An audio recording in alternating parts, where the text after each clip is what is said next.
In the previous part we explored 70.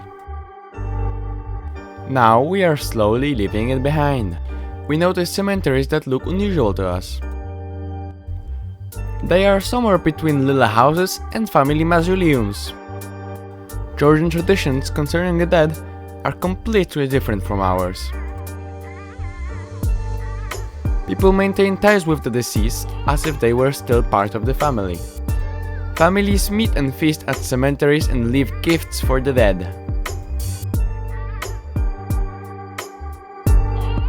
Hence the little houses. During funeral processions, mourners leave entire banquets of flowers along the road. These small cultural differences are worth noticing when you travel. We had planned to visit Martivili Canyon today. Unfortunately, the battery in one of our cars was almost completely drained. We jump-started the engine, but it did not get far. As luck would have it, we broke down right beside some roadworks. The locals immediately rushed over to help us. Unfortunately, the rental company had to intervene. Fortunately, their service in such situations is excellent. We received our replacement car for the day, but the canyon visit was no longer possible. So we hurry on to reach our accommodation in time. We pass a picturesque reservoir and head up the valley. A quick meal to recharge our batteries. We continue on our way. We climb towards the ski resort where roadside trade is thriving, much like in Poland's Podhale region. At last we reach Jvari Pass. Since a tunnel was built here in the 1970s, this has been a key point on the Georgian military highway, a major transport corridor towards Russia. We arrive in the rather ugly town of Stepansminda. It is full of currency exchange offices serving visitors from nearby Russia. The next day we begin our hike from the car park by Gereti Trienti Church, the Holy Trienti. It appears in almost every second tourist brochure, usually cleverly compressed with a telephoto lens. Against the still distant slopes of Mount Kazbek, the elevation here is under 2,200 meters. Today's plan: Altihut, an elevation of 300 meters. Mount Kazbek's summit dome is visible afar. To put it mildly, compared with Chakra, it is rather disappointing. Why all these stories of the mountain's majesty? Perhaps it is majestic, but not from here. To get higher, we must cross this grassy slope. It looks like an ordinary meadow, but the elevation gain is almost 900 meters, and the hike takes around 3 hours. This is the Caucasus, not the Tatras. Perspective can be deceptive here. At the end of the meadow, we reach a food stand, where loudspeakers blast across the entire area, playing terrible music. We take a short break, but our hike does not end here. Our real destination today is the Altihut Mountain Lodge. Every so often, loaded horses pass us, carrying equipment for people heading for the summit who can afford to hire pack horses. Altihut is now only a few steps away. A pleasant lodge situated relatively low by local standards. After the effort, the horses need a drink. For some climbers, this is a staging point, on the way to the higher lodge known as the Meteo Station. Tourists like us end their ascent here. If they are not prepared to go higher, but still want a good look around the massif.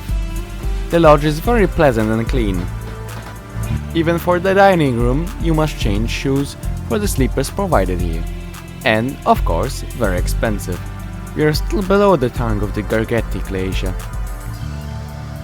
Unfortunately, as so often happens, clouds suddenly roll in and hide the summit of Mount Kazbek from view. Even the glacier is barely visible. This is not even halfway to the summit. There are still more than 2 vertical kilometers to climb. Where our journey upwards ends, another person's is only beginning. And now a short digression. While we were enjoying our holiday in Georgia, several of our friends also came here. Their plans, however, were rather more ambitious than ours. Traveling without children. First, they cycled the famous road to Omalo. Even our off-road vehicles were not authorized to drive there. One of Georgia's valleys is practically cut off from the rest of the country. The only road leading there is passable only from late spring until early autumn. It is an unpaved road cut off during the rest of the year by snows and avalanches.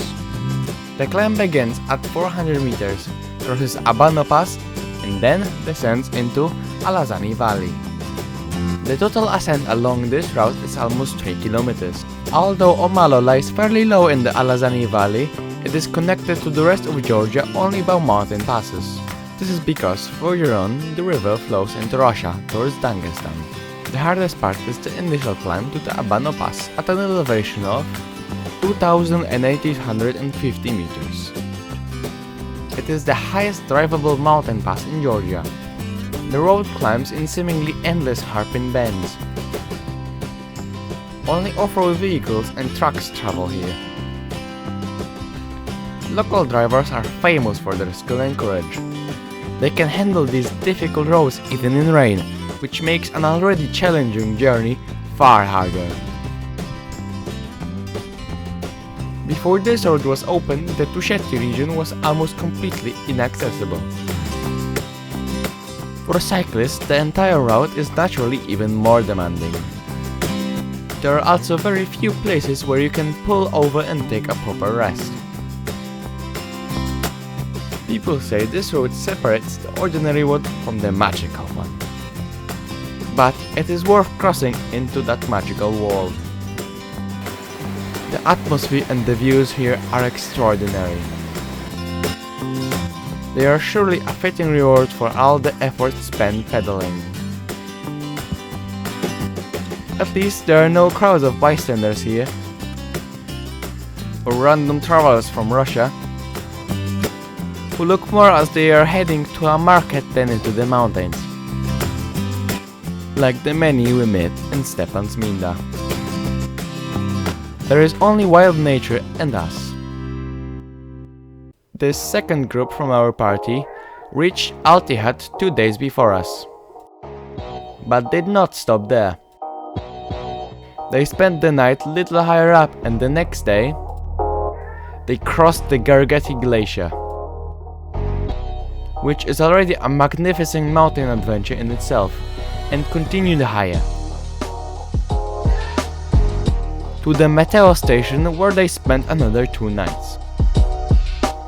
2 nights were necessary because acclimatization is crucial at this altitude. That is why 1 day involves less hiking and more time simply staying at this elevation. And why not enjoy some comfort? Finally, our friends begin their summit push. It is 1 AM. They need to cover a great deal of ground before dawn. As daylight begins to appear, they are already close to the pass below the summit. At this altitude, walking in crampons is quite difficult. The summit push involves almost 150 vertical meters of ascent. And, of course, the return. After 2 days of acclimatization, their bodies have begun to adjust to the altitude. This gives us a moment to say a little more about Mount Kazbek itself. Many people believe this old volcano is Georgia's highest mountain. In fact, it ranks only 3rd in Georgia. The 2 higher mountains, however, cannot simply be walked up. They require considerable mountaineering skills. The standard route up Mount Kazbek, by contrast, is suitable for experienced mountain hikers without technical climbing skills. You only need to plan carefully and learn the basics of using winter equipment. And remember, it is still an enormous effort. But what satisfaction awaits at the summit? Perhaps even more important than the wonderful views. Congratulations to our friends. No matter how high you climb, you still have to come back down. You're traveling light. All in all, it is a pleasant walk. But the distances are, of course, considerable. It looks close down there. Yet reaching it will again take us many hours. Those climbing upwards with heavy packs have it much harder. Everything must eventually come to an end. After another 3 hours, we finally approach the car park. We have lunch in Stepan's Mina and head back to our base. We spend a little time simply living there, as they say. We planned a somewhat easy day for the following morning. We head towards Jvari Pass. I can understand cows on the road, but this seems excessive. A bridge on the main transit route is almost permanently and completely blocked. Yet nobody minds the altering traffic. We do not actually reach the pass. We will cross it by another route. During the expansion of the Gudauri ski resort, a 9-kilometer long chain of gondola lifts was built here, allowing passengers to bypass the pass through another higher crossing. We buy reasonably priced tickets and set off on a gondola excursion. To reach the lower section of the ski resort on the other side of the mountain, we must change gondolas 3 times. First change here. Unfortunately, the scenery is not especially impressive. I once came across a claim that this was the longest continuous lift route in Europe. That is obviously untrue. But marketing can patiently accommodate whole herds of supposedly longest routes in a region, without noticing any contradiction. We reach Kobi Pass at an elevation of 2,1900 meters. We had expected magnificent views, but sadly we miscalculated. For one thing, the pass is hidden, and for another, the weather is rather poor. It is windy, so we quickly board the next gondola. The Gudauri ski resort lies at a high elevation, which offers hope of excellent snow conditions. Over the years, the owners have added more lifts, although the piste maps seem to become uglier every season. The resort has 57 kilometers of runs, most of them easy. It is difficult to be certain since I have never skied here, but because most runs lie on almost the same slope, the resort looks relatively monotonous. It seems that the most attractive option here is to hire a helicopter and go free riding on the surrounding slopes, an option for the wealthy. Gudauri became widely known around the world in 2018. There was a power failure, and the lift operators were unable to switch the emergency power or stop the lift correctly. The loaded cable began running backwards faster and faster, while other skiers, warned by onlookers, jumped into the snow just before reaching the lower station. Some did not manage to jump in time, and were either crushed by the chairs or launched through the air like ski jumpers. Jokes hardly seem appropriate here. Fortunately, nobody was killed, and the worst injuries were fractures. The lift operators were blamed, but cost-cutting was also partly responsible. Despite its reputable maker, the lift had no safety brake or automatic emergency system. 11 people were taken to hospital, but most were discharged immediately. Let us hope the resort's current management has drawn the right conclusions from the accident. We now descend towards the hotels and restaurants below. On this side too, we must change from one gondola to another. In summer, the resort looks rather sad. Almost all restaurants and attractions are closed. Today's poor weather does not help either. The place looks like an abandoned development. I hope it is more cheerful here in winter, because on a day like this you're more likely to get depressed than suntanned. Admittedly, the number of parked cars suggests that people actually live here, but it is still quiet and almost deserted. At least one restaurant is open. It looks European, and unfortunately the prices are European too. Fortunately, the chefs also work to our European standard. So despite the rather high bill, we leave very satisfied. It is time to end our cable car adventures. We return to our starting point using 4 gondola sections again.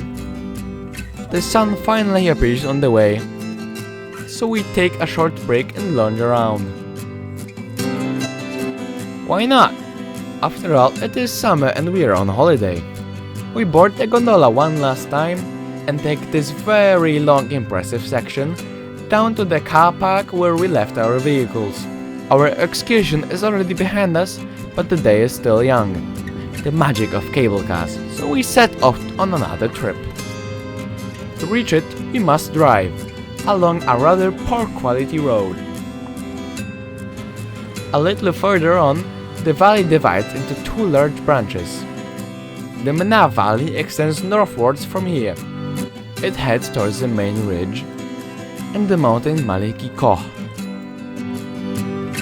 which lies slightly west of Mount Kazbek and rises to more than 4,500 meters. We continue along the main valley. You can drive through it in an off-road vehicle or simply go for a walk. Apart from admiring the magnificent scenery and the travertine formations scattered here and there, the walk leads to a very unusual little lake. It will take us some time to reach it, however.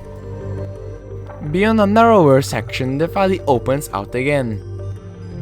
As its flow, as is typical of Caucasian valleys, becomes almost completely flat. We cross a small bridge, follow a path along the hillside, admiring the beautiful Truso Valley, and we finally arrive. This is a unique karst lake, rich in mineral compounds, but above all, constantly bubbling as if boiling. The bubbles are caused by carbon dioxide, rising from the depths of the lake.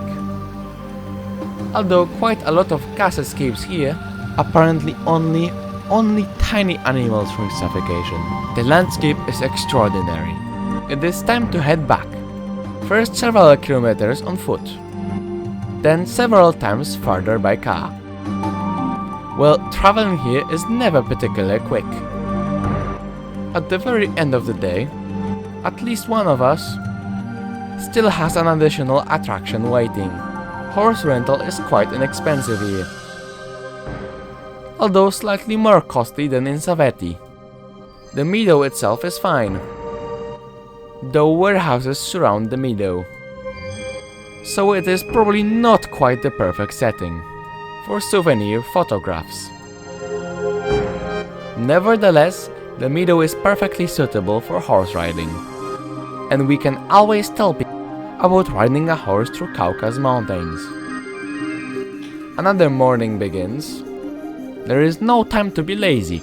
Another major excursion awaits us. We are heading to the Juta Valley. An unpaved but reasonably good road leads there, but only up to a point. A landslide has blocked the road. Workers will not let vehicles pass. This section can only be crossed on foot. What a surprise! And on the other side, entirely by coincidence, taxis are waiting. Because we have a longer hike planned, we decide to spend a few lari to save about an hour and 200 meters of climbing. So our actual hike begins in the village of Juta itself. Higher up stands Zeta camping, along with the more expensive 5th season mountain lodge. A comfortable path leads further into the treeless valley. Horses and cows are particularly everywhere. This is considered one of the most beautiful valleys in the part of the Caucasus. This is largely thanks to the 7 sharp peaks of Chaukhi. It is a magnificent mountain massif, sometimes called the Georgian Dolomites. A popular trail leads from here to Chaukhi Pass and onwards to the colorful Abu Delari lakes. Completing the entire route is a logistical undertaking, requiring a car to be left in a completely different valley. Many hours drive from here. We'll content ourselves with visiting a smaller lake, but first we encounter this watery obstacle. Soaking your feet in cold water on a hot day like this is pure pleasure, but it is a little frightening for less experienced hikers. Well, there is strength in unity. 2 female tourists join our human chain, and they appear to be from China. I told you we could do it together. We still have several hundred meters of ascent left. And then, at last, it is time for a quick swim. Brrr, very quick. Meltwater at an elevation of 2,1600 meters is rather cold after all. As befits a summer holiday, we relaxed by the lake for about an hour. Plenty to admire. The rocky towers of Chaukhi are quite impressive. On the way back, we pass pack animals carrying supplies for longer trekking groups. We also pass horse riding tours. It seems that hiring a horse here is easier than hiring a bicycle. The returning pack horse caravan kindly helps some members of our group cross the mud. The dog has clearly done this before. A few idyllic views as we say goodbye to the Kazbegi region. Cows cooling themselves in the stream, the remains of a small glacier, with a stream flowing through it, surprisingly low down. We do not take a taxi on the way back. Naturally, descending is always easier, and we are no longer pressed for time. From the road back, we have a fine view of Mount Kazbek. The following day, it is time for our final farewells. We are leaving the mountains and traveling south. Crossing Jvari Pass, we head straight towards the unusual monument. It is the Russia-Georgia Friendship Monument, commemorating a rather particular friendship imposed on the Georgians by their Soviet comrades. The Soviets founded it too in the 1980s. The area around is a magnificent viewpoint. It is worth noting that beyond the mountains to the west lies South Ossetia, a territory effectively controlled by Russia. We continue south. Before leaving the mountains, we visit one final attraction. This is Ananuri Fortress overlooking the artificial Zinhali Reservoir. It is the best preserved complex of its kind in Georgia. The fortress was built in the 16th century as a family stronghold. It survived many wars and was also set on fire. Its visitor facilities are rather unusual by European standards. Many exposed areas do not even have safety railings. Because it stands beside the Georgian military highway, it attracts large numbers of visitors. We are now ending this film, but we invite you to watch one more. This time a less mountainous one. Come along if you're interested.